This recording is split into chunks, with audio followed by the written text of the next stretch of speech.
आज मैं जो बताने वाला हूँ ये लखनवी अंदाज, आपको पता होगा यशपाल द्वारा लिखा गया यह चैप्टर है। यह पाठ जो है क्लास 10th का एनसीईआरटी बुक में दिया गया है, जो आपका जो जेएसएससी के द्वारा एग्जाम लिया जा रहा है, फील्ड वर्कर, एक्साइज कांस्टेबल तथा झारखंड पुलिस, ये 3 एग्जाम में जो आप हिंदी पेपर 2 में रखे होंगे उनके लिए यह वीडियो इंपॉर्टेंट होने वाला है, महत्वपूर्ण होने वाला है। बहुत ही इंपॉर्टेंट प्रश्न मैं लेकर आया हूँ। जितने भी लखनवी अंदाज चैप्टर से बनाया जा सकता था वो सब मैं यहाँ लेकर आया हूँ। इससे पहले मैं आपको लेखक परिचय ट्रिक के साथ बताया हूँ, और भी बहुत सारे चैप्टर का जो क्वेश्चन बनाया गया है सारे मैं प्लेलिस्ट में डाल दिया हूँ। चलिए मैं बिना लेट के क्वेश्चन कर बढ़ता हूँ।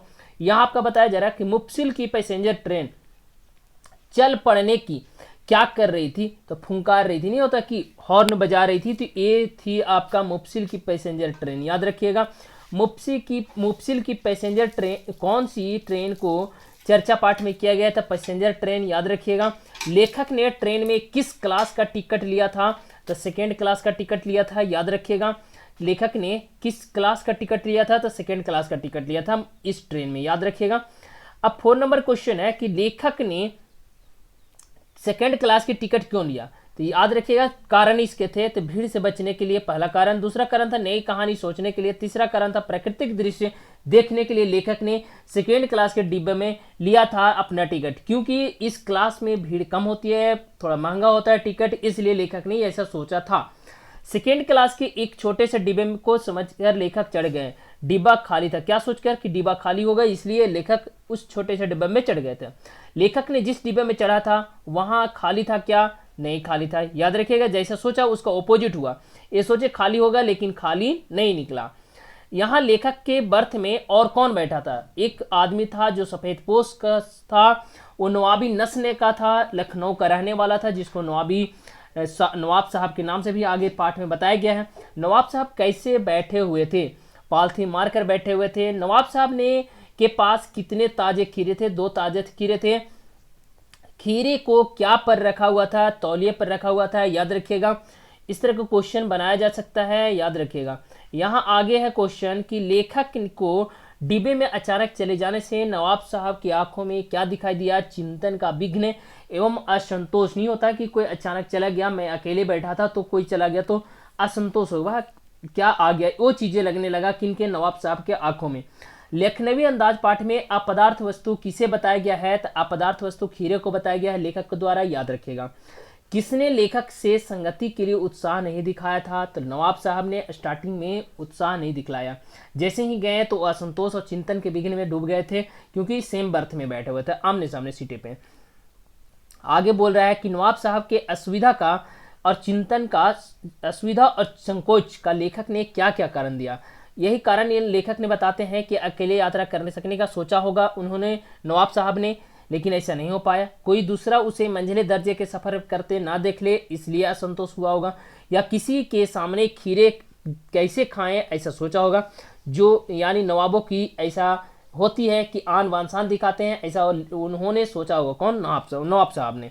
लेखक को नवाब साहब ने क्या संबोधन किया था कि आबाद अर्ज जनाब खीरे को शौक फरमाएंगे। जब स्टार्टिंग में जब पूछे थे ना कि खीरा, इस तरह नवाब साहब ने एक वर्ड निकाला था कि आदाब अर्ज जनाब खीरे का शौक फरमाएंगे, ये लेखक को बोला किसने, नवाब साहब ने। याद रखिएगा, खीरे को धोने के लिए पानी क्या से लिया था, तो लोटे से लिया था। याद रखिएगा, लोटा कहाँ रखा हुआ था, सीट के नीचे रखे हुए थे। खीरों को किस वस्तु से काटा था, चाकू से काटा था। चाकू को कहाँ रखा था, तो जेब से रखा, जेब से निकाला चाकू को। याद रखिएगा, चाकू को जेब में रखे हुए थे। कौन, नवाब साहब।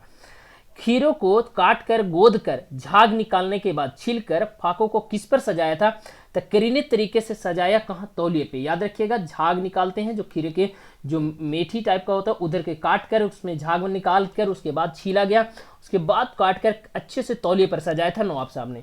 खीरों को धोने के बाद क्या से पोछा था, तौलिए से पोछ लिया था। लखनवी अंदाज नहीं होता, लखनऊ स्टेशन पर खीरा बेचने वाले खीरे के साथ क्या क्या देते हैं, एक क्वेश्चन इंपॉर्टेंट है। जीरा मिला नमक देते हैं, लाल मिर्च का पुड़िया देते हैं साथ में। याद रखिएगा। दूसरा है कि यहाँ नवाब साहब ने बहुत करीने से खीरे के फाकों पर क्या मिलाया था, जीरा मिला नमक और जीरा मिला हुआ नमक और लाल मिर्च उस पर डाले थे, जो काटे हुए खीरे थे उस पर। इस पाठ में लेखक जो है ना लखनऊ को कौन से खीरे की किस्म की बात किया गया है, ये इंपॉर्टेंट है, याद रखिएगा, ये आपका बहुत इंपॉर्टेंट है। बालम खीरे की बात किया गया है, खीरे के कौन सा किस्म की बात किया गया, तो बालम खीरे की बात इस पाठ में किया गया है।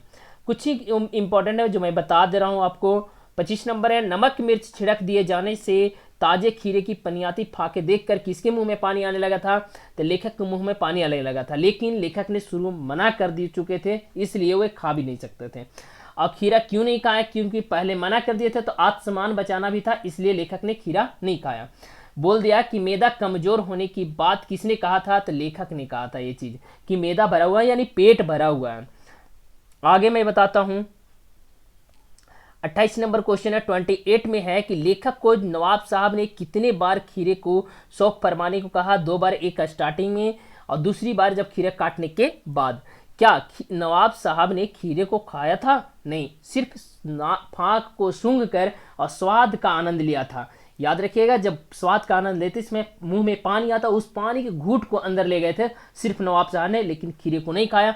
खीरे को एक एक करके सूंघने के बाद खिड़की के बाहर फेंक देते थे। याद रखिएगा, नवाब साहब ने खीरे के स्वाद का आनंद कैसे लिया, स्वाद को सूंघ कर सिर्फ लिया था। याद रखिएगा, नवाब साहब खीरे के फाकों को सूंघ कर वासना से रसा स्वाद कर क्या किया, खिड़की से बाहर फेंक दिए थे। याद रखिएगा, नवाब साहब खीरे के खिड़की के बाहर फेंक कर क्या किया था, तो तौलिए से हाथ पोंछ लिए, होंठ पोंछ लिया था। याद रखिएगा, खीरे के फाकों को खिड़की से बाहर फेंक कर क्या दिखाना चाह रहे थे, लेखक के अनुसार यह बताया जा रहा है कि क्या दिखलाने जा रहे थे, खानदानी रईसों का तरीका दिखला रहे थे। कौन, नवाब साहब, कि हमारी नवाबी ऐसी होती है।